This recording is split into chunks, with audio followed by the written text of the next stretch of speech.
Le sol calédonien est riche en nickel mais aussi en chrome ou cobalt, des métaux importants pour l'économie de l'archipel mais dont l'ingestion ou le contact peuvent s'avérer dangereux pour la santé des populations. C'est en particulier le cas lorsque ces éléments se retrouvent dans le lagon et qu'ils finissent dans notre assiette via les poissons consommés.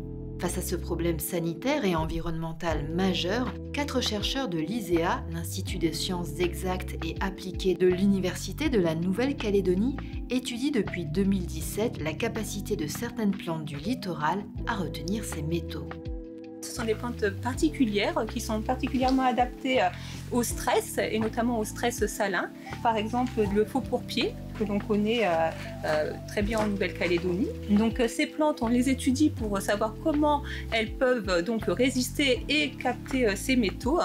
Et notamment, nous nous intéressons au domaine racinaire. Donc ce domaine racinaire peut être associé à des micro-organismes. Nous allons donc isoler ces micro-organismes et voir s'ils apportent un bénéfice à ces plantes pour capter les métaux.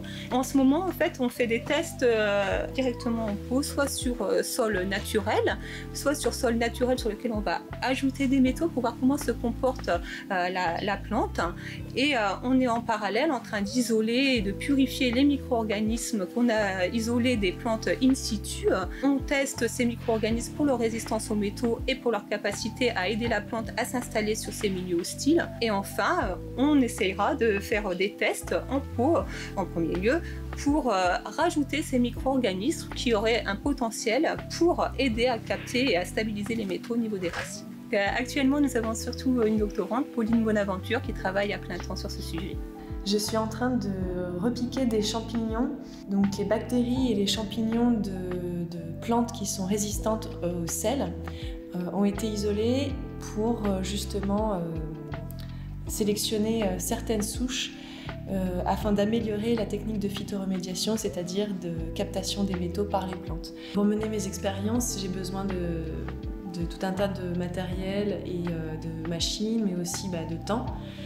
Et par exemple, pour doser les métaux dans les feuilles, dans les tiges et dans les racines de mes plantes pour justement tester l'efficacité de la technique que nous développons ici à l'ISEA, nous faisons sous-traiter ces dosages de nickel, de chrome et de cobalt à l'extérieur et donc ça aussi, ça coûte de l'argent. Pour que la technique de phytoremédiation ou de bioremédiation soit applicable en Nouvelle-Calédonie, on aura besoin aussi de confirmer les résultats que nous avons obtenus grâce à ma thèse en laboratoire et en conditions semi-contrôlées via des expériences directement sur le terrain pour s'assurer qu'il n'y ait pas des facteurs environnementaux qui vont changer l'efficacité de cette extraction de métaux par les plantes. Et donc toutes ces expériences, ça va prendre plusieurs années.